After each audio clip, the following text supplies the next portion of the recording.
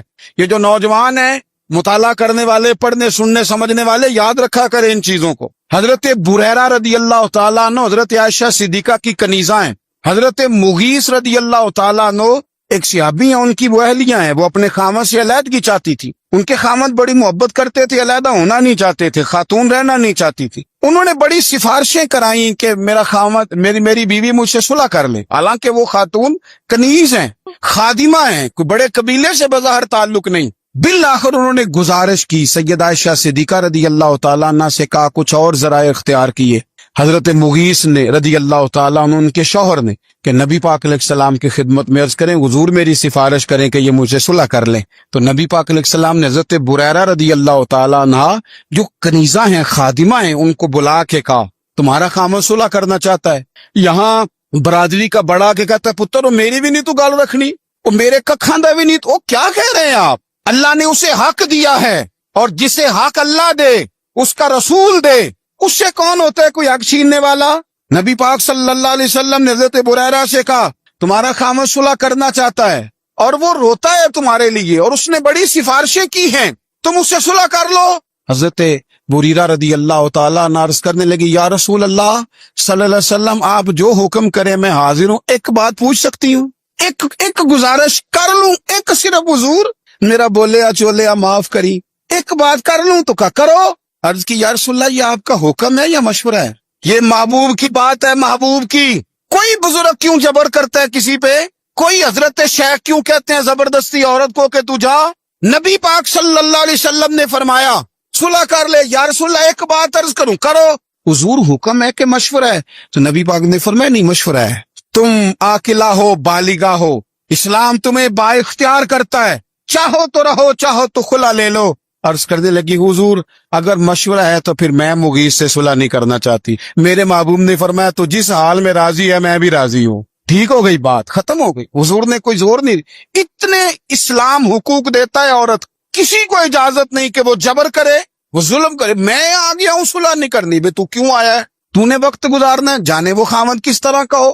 تو نبی پاک صلی اللہ علیہ وسلم نے خطبہ حجۃ الوداع کے موقع پر فرمایا عورتوں کے ساتھ اچھا سلوک کرنا, اعتماد خلق چھوڑ دیں, اعتماد خالق کریں. بندوں پر بھروسہ نہیں, بھروسہ اللہ کی ذات. جو بندہ رب کی ذات پر بھروسہ کرتا ہے مضبوط ہو جاتا ہے, طاقتور ہو جاتا ہے, کمزور نہیں پڑتا.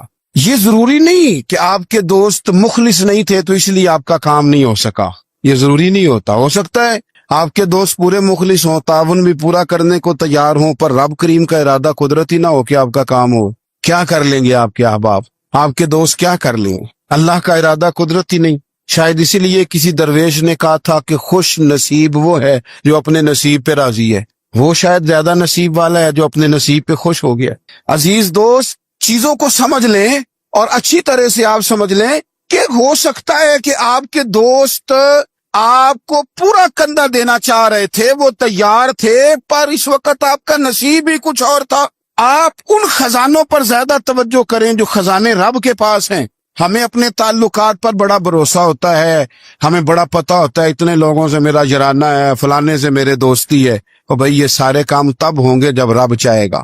بہترین ڈاکٹر کے پاس جا کے دوا کھا لے میرے عزیز, شفا تبھی ہوگی جب میرا اللہ چاہے گا. سارے ٹیسٹ کر لیے ہیں ڈاکٹر نے مریض کے, ساری رپورٹیں آ گئی ہیں, ہر چیز ٹھیک ہے, لیکن نہ وہ کھا پاتا ہے, نہ وہ سو پاتا ہے, نہ وہ چل پاتا ہے, نہ وہ ہنس پاتا ہے. اس نے پوری دنیا جہاں تک اس کی دوڑ تھی اس نے لگا لی, لیکن لازمی نتیجہ یہ نکلتا ہے کہ اسے کہنا پڑتا ہے کہ ہوگا وہی جو میرا رب چاہے گا. اس لیے جو خزانے میری جیب میں آپ کی جیب میں ہیں, جو تعلقات ہمارے ہیں, ان تعلقات پر بھروسہ نہ کرو, بلکہ وہ خزانے جو اللہ کے پاس ہیں ان پر بھروسہ کریں, آپ مضبوط ہو جائیں گے. داتا گنج بخش علی اجمیری قربان جائیں. گنج بخشے فیض عالم مظہر نور نا کی سارا پیر کامل اور کامل آرا رہنما. اس ملک کے وطن عزیز کا جو لوگ حسن ہے نا, ان میں بڑے بڑے تارے ہیں، پر اس وطن کا جو چاند ہے وہ داتا گنج بخش علی اجمیری ہے۔ داتا صاحب چاند ہے میرے وطن کا، اس وطن میں جو چمکے گا وہ داتا علی اجمیری سے فیض لے کے چمکے گا، یہ کمال ہے۔ وہ کہتے ہیں کہ علاقے میں قحط پڑ گیا تھا، گندم کا ایک دانہ لوگوں کو میسر نہیں تھا، بارش نہیں ہوئی، سالوں بیت گئے، لوگ بڑے پریشان تھے، بڑی آزمائش میں تھے، ہر بندہ تکلیف میں تھا۔ بازار میں لوگ آتے تھے تو سہمے سہمے سے، ڈرے ڈرے سے، پریشان پریشان سے، قحط ہے، آزمائش ہے، مجبوری ہے، جانور بھوکوں مر رہے ہیں۔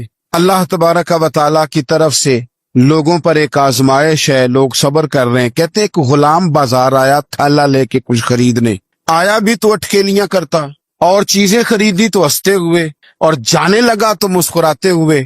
پریشانیوں میں، دکھوں میں کو بندہ اگر اس طرح ہنسے تو بعضوں کا طبیعت چڑ جاتی ہے کہ یار ہم پریشان ہیں، تجھے کس بات کی خوشیاں چڑی ہوئی ہے؟ کہتے ہیں لوگوں نے بازو تھام کے غصے سے کہا تو اتنا خوش کیوں ہے جب سارا شہر پریشان ہے، سارا ملک آزمائش میں ہے، تو اتنا کیوں ہنس رہا ہے؟ کہنے لگا تم ہوگے پریشان، میں جس کا غلام ہوں نا، میرا جو آقا ہے اس نے اپنے برتن بڑے پہلے گندم سے بھر لیے تھے، میرے آقا کے بڑولے بھرے ہوئے ہیں، لہذا میں کسی پریشانی میں نہیں ہوں، خوش ہوں۔ داتا علی اجمیری رحمت اللہ علیہ کمال کر گئے، سید حجویر مخدوم امم۔ داتا صاحب فرماتے ہیں اگر تیرا اور میرا رب کے خزانوں پر اتنا بھی یقین ہو جائے نا جتنا اس غلام کا اپنے آقا کے خزانے پہ ہے، تو پھر ہم ہر وقت رو کے نہ دکھائیں، پھر ہر وقت ہم غربتوں کے رونے نہ روئیں، پھر ہر وقت ہم یہ مایوسیوں کی کہانیاں نہ سنائیں۔